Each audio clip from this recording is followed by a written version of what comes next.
What's going on, ladies and gentlemen? You're watching The Bearded Watchman. Today, I am going to complete the three-part series that I told you guys I was. And I'm at home. I'm not outside. Usually I'm out in the great outdoors and things, but I just didn't want it to be super noisy. And this is going to be a really quick video anyway. Listen, guys, I had so much information. I apologize for the day of delay. I wanted to get this out Sunday or Monday, but I was trying to compile so much information for you guys, and I just felt like I'm just going to give it to you guys and let you guys use discernment and take it to the Lord and just pray on it, and we'll see what happens. But I'm pretty adamant. I know what's going to happen. So today it's just going to be just a straight easy day of speaking to you guys. I have a couple of notes, but I'm not going to draw this out, so today really is going to be a conclusion on the aftermath of the election. As I spoke about in part A and B, we're going to talk about Dana Coverstone's dreams. I'm not going to go really in depth into it. What I am going to do is probably just post his Facebook channel, or rather his YouTube channel. I don't think he has a YouTube channel, but his videos are everywhere. And I'm going to put him down of what his dreams were about after the election, once Trump actually gets rescinded, the rescindance of pretender-elect Joe Biden, and when Trump actually gets the nomination. So today we're going to talk about the aftermath of the election, his dreams, and then we're going to talk about preparations. Okay, it's not going to be a long, drawn-out video, but I'm going to try to go as fast as I can. So listen, before I even get to those things, I just want to say this.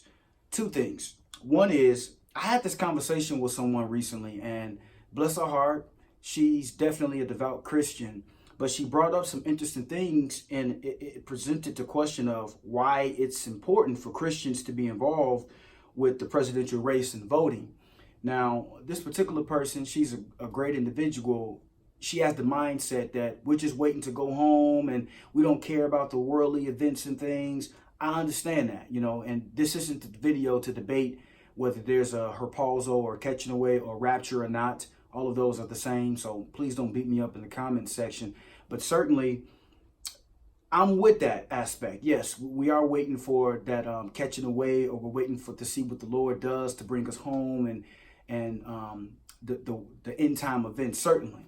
But why it's important for Christians to be involved in the presidential race, especially, or politics, is pretty much a no-brainer. I mean, let's say I'm an entrepreneur. I have 6 or 7 small businesses that I balance. And so if you have passions and aspirations and ambitions that you're going towards, whoever is in power may conflict with whatever they're doing. Whoever is placed in power could be tyrannical. They could be totalitarian, they can be a dictator, and you want to have some type of voice within this process. To me, that just seems like a no-brainer, whether you would be a Christian or not. But the duty of a Christian is to make sure that laws are being placed that abide biblically and scripturally, and that allow us the freedom and free will to utilize our God-given right to be individuals and human beings. But not even just that, from a professional standpoint, to be able to earn a living. There's that. From whoever's in charge and gets elected, they're going to rule as far as education. So the education for your kids, that's involved. As far as just livelihood on a daily basis, especially in this post-COVID world that we live in, it's especially important to be involved as a Christian within the political presidential election, or just within politics, period, of understanding. Even if you abstain from a vote and you have some justification for why you don't go with either candidate, it behooves you to take some stance within the presidential election, because it's going to come down to how we're governed. And you certainly want laws that abides by scripture and with what Yahweh wants placed over the land. If you don't have any type of existence whatsoever or voice within the presidential election or politics, with even your state and local officials, how do you know that they're going to put in place laws that will be biblically and scripturally sound? It's just, I don't agree with that at all. As a Christian, I think at minimum, it's your duty to educate yourself. Even if you don't go vote, educate yourself so that you can be able to make preparations for whoever that gets in power. If it's a situation where they're not placing in laws that go with what Yahweh want, you have to be able to decide what you're going to do within that society. So that's the first thing. That's why, as Christians, I'm talking about this and I'm bringing it to you guys to use discernment.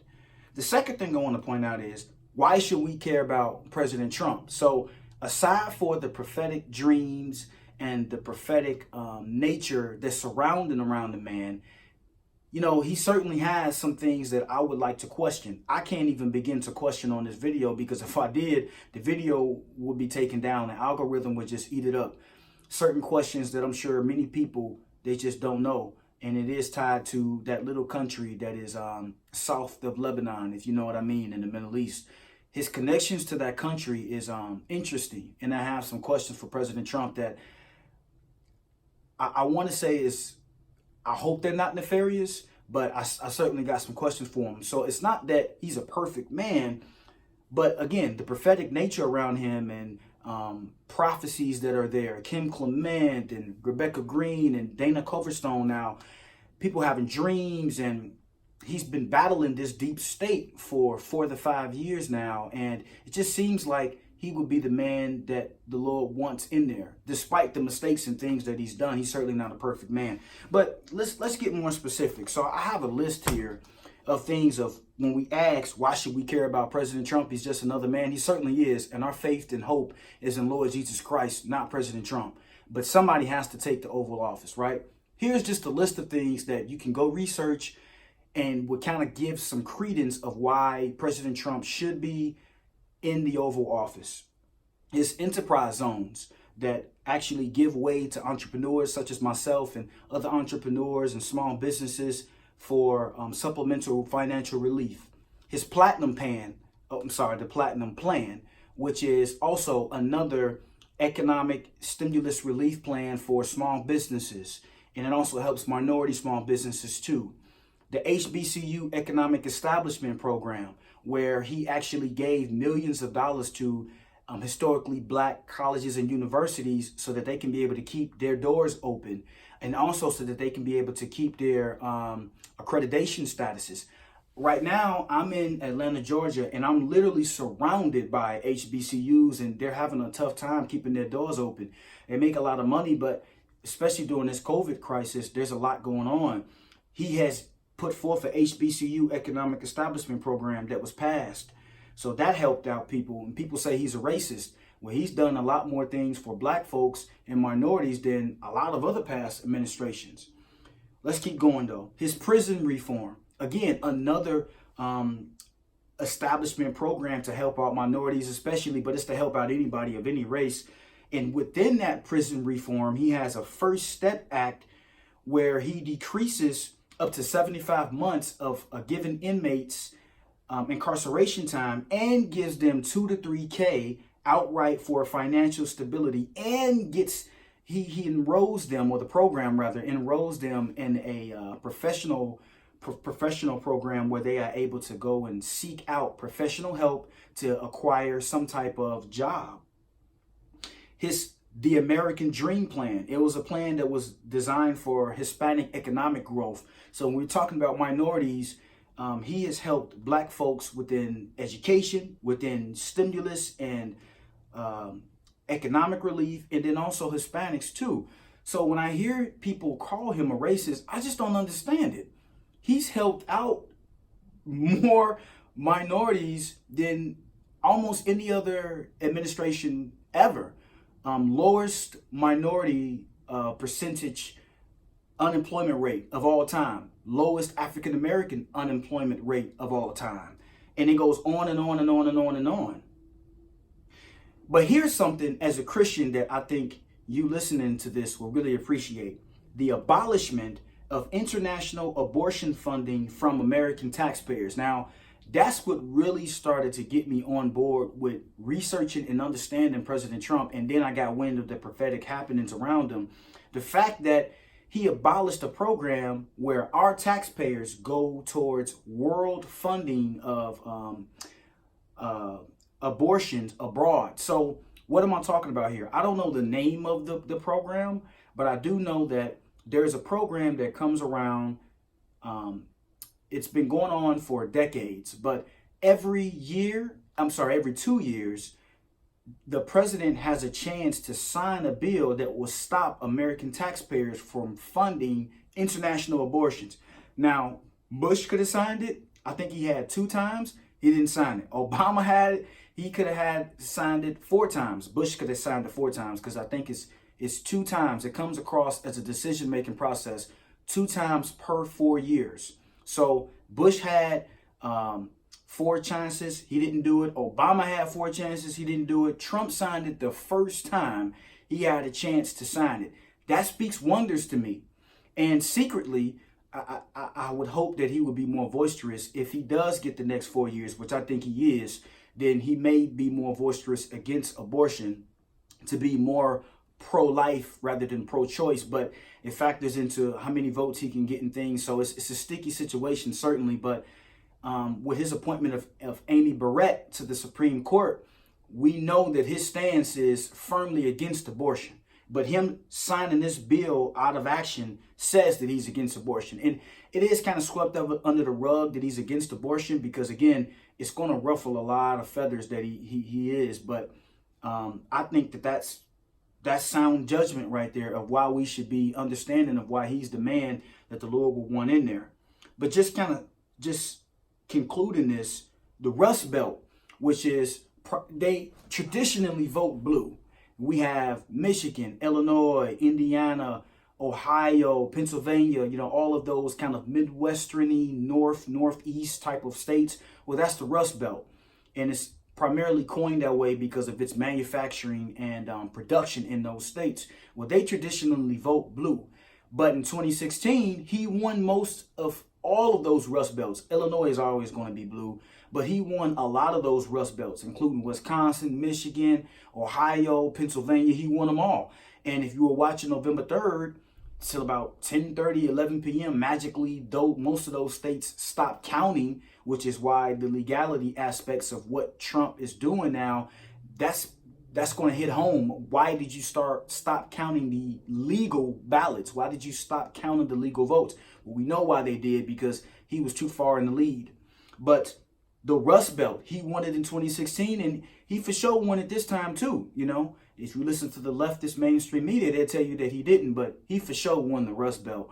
That says something. He overturned traditionally blue states for red states and turned them red. So I think it speaks wonders of why we should support or even just care about President Trump. So here's the deal. Let's get into the meat and potatoes of this, and then I'm going to, solve this up. Dana Coverstone had a series of dreams. His dreams primarily talked about what's going to happen after this is rescinded for Vice President Joe Biden, and then it's going to be given to President Trump. In my opinion, it's probably going to be a contingent election.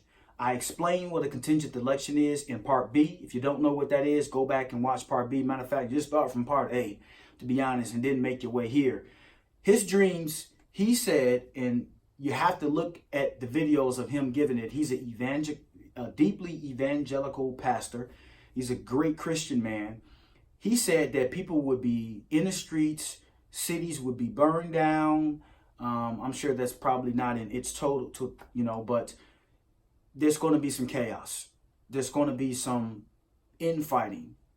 It may lead to some type of internal civil war within America here. There's certainly going to be a lot of people who are mainly ignorant of the fact that the Electoral College has a process, and in it, we're able to sniff out nefarious aspects. When this is overturned, a lot of people are not going to understand this, and out of sheer blissful ignorance, they're going to take to the streets. We're going to see all type of leftist groups, Antifa, Black Lives Matter, all of these left-wing groups are going to take to the streets when this happens. And a lot of Americans, even great Americans, they're not going to understand this. And so Coverstone's dreams, they gave way to the fact that we're going to see a lot of violence. Because of that violence, you guys should absolutely prepare. We'll get to the preparations in just a minute because it's not long and lengthy. I just want you guys to prepare. And mainly when we talk about preparing, it's really just spiritually and physically getting yourself down, making sure that you go out as least as possible when this happens, because it's going to be a shakeup for a couple months because of this. The aftermath of Trump getting the Oval Office and getting the next 4 years, I have a list here of some things that's going to come from it. Obviously, there's going to be chaos in the streets. We can look at Trump bringing home soldiers right now. And I think he's bringing home the soldiers because he may invoke the Insurrection Act. If you don't know what that is, the Insurrection Act is an act awarded by the president. I believe it was sometime in the 1800s where it was passed, where he can actually use active duty soldiers of the military branches on homeland soil. Now, normally that's unconstitutional. You can't do that. They can only be used abroad. Only the National Guard can be used on homeland soil. However, the Insurrection Act, I believe it was like 1808 or 1801 or something like that, allows the president to secure those armed forces here at home if there's a abrupt insurrection, basically, whether it would be from foreign forces or whether it would be from civil disobedience that's just all-time crazy high. And I believe the Insurrection Act has only been used like 2 or 3 times. When you look at the Insurrection Act, there's some people that are against it. And quite frankly, I'm against it unless it's a situation where we might see, which I think we're going to see in the next couple of months here. But Mike Esper, I forgot what his duty or role was, but he was just recently fired. Trump fired him because he was one of the main proponents to not use the Insurrection Act. He was a deep stater. And so you have to kind of remove the people who would stand in the way of protecting businesses, civilians, infrastructure even, when this chaos happens. And the Insurrection Act is going to allow him to do so. The media is going to spin it and say he's using soldiers on homeland security. This is unconstitutional. Well, normally it is. But with the Insurrection Act, and I think he's completely justified to do so, it's going to be it's going to be useful. This transitioning, right? I think we're going to see a transition to potential civil war and the beginning of the erosion of the United States. I do, guys. It pains me to say that, but I think we're going to see the erosion of the republic when this happens. And you may be thinking, so if this is the case, then why do we want President Trump? Well, I just gave you a long list of why, but if that's not good enough, then these may actually change your mind of why we need him in there. It's the beginning of the world utopia. We know from the left with their socialistic, communistic ideals, we know that they want to implement and start the beginning of this new world order, this new utopia. If Trump has 4 more years, he's a nationalistic president, whereas Joe Biden is very much a socialistic, communistic, globalistic president, okay, or hoping to be president, because I don't think he'll get there. We need someone who's going to battle against this coming utopia, going to battle against this socialistic, communistic regime that's coming across the United States. At first, it may seem like it's good, socialism, oh, take this, and, we'll roll out all of this and things of that nature, but it's not going to be. We see an establishment of the universal income, right? We see this coming. It's not going to be good, guys. We need stimulus, creative stimulus from entrepreneurs, from business owners, from small business owners that can actually give way to the economy. We need that. Universal income is not going to help with that. But if Biden's in there, it's coming. The New World Order is coming. The UN Great Reset. If you take a trip to the United Nations webpage, they have something called the Great Reset. Now, it's becoming more and more common to hear the Great Reset. They're using and hijacking this COVID nonsense, which, by the way, COVID is real. There are some things that we need to safeguard ourselves against. Be safe, folks, especially around Thanksgiving coming up. But it's a 99.9%, and this has been proven, recoverable disease. It's not the bubonic plague. It does need to be taken seriously. We need to be taking precautions. We need to be responsible, but it's not it's not the bubonic plague, but they are hijacking this health scare and using it as the Great Reset to say we need socialism so that everybody can become equal. We need to wipe away debt and things, which on the surface sounds like a good thing, but when you wipe away the debt, you're just going to be further enslaved by what they put in place and what they implement. This Great Reset is dangerous. It is literally the beginning of the New World Order, this Great Reset. It's a completely new way of governing. And if Joe Biden gets in, we're going to see the COVID pass, or it's coined the COVID pass, where you'll have restrictions on travel, vaccinations, and all of these things. So what am I getting at with all of this? We need these next 4 years to prepare for what's coming. The only thing that I really am fearful about with President Trump is Operation Warp Speed. He said that he's mobilizing the military to be able to distribute the vaccinations. And I, for one, won't be taking them. I hope you guys won't take them. But that's probably my only quorum against President Trump. Right now, they're in talks to see if they can not make it mandatory. And I hope that that's the case, because if it is, then, I certainly won't be. But whether it's going to be mandatory or not, and whether Joe Biden gets in or not, which I don't think he will, and whether Trump gets in, which I think he will, there's going to be a great shaking in the next 3 to 6 months. There's going to be a big shakeup. And when we see Trump take office for the next 4 years again, it's going to be chaos in the street. It's going to be crazy. So what can you do to prepare? Well, for one, we're starting to see a run on grocery stores again because of the lockdowns. So you probably want to arm yourself with some, certainly arm yourself if you can. I don't promote violence, but I certainly want people to stay safe. I don't know what's going to happen with the chaos in the streets. I don't know, how things are going to happen, and I would probably guess it's going to be more chaotic in blue states and blue cities. I'm in the blue city here. It's a red state, but a blue city. Then more of the right-leaned states and cities. So keep that in mind. When you talk about preparing, understand your environment. Okay, that's the first thing. Second off, arm yourself with some type of legal arms. I'm in Georgia here, and everybody has some type of guns and arms and things. I've even armed myself, with a couple of arms myself, and I'm not really a gun guy or anything, but I think that in the times that we may see within the next 2 to 3 months, we may see that you may have something, even if it's just at home. You may need something to arm yourself. But above all else, spiritually, guys, please pray that we do not see what Dana Coverstone's dreams are alluding to, this chaos and riots and looting in the streets.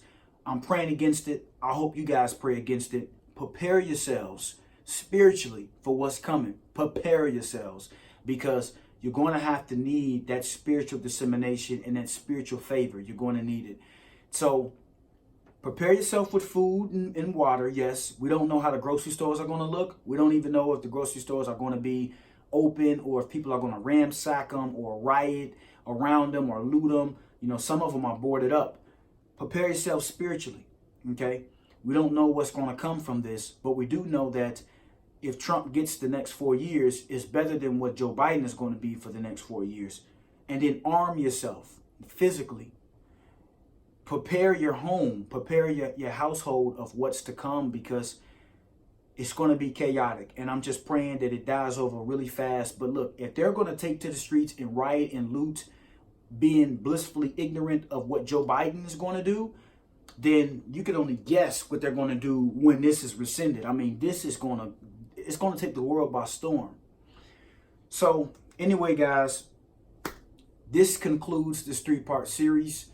I hope that I've answered a lot of questions for you guys. I hope that I have proposed a lot of questions for you guys too, that will encourage you to go and research and see about this presidential election, because it's some interesting things that's coming. December 8th, that is the next big deadline. That's when the electors meet to begin the certification process. December 13th into December 14th is when they actually certify the votes.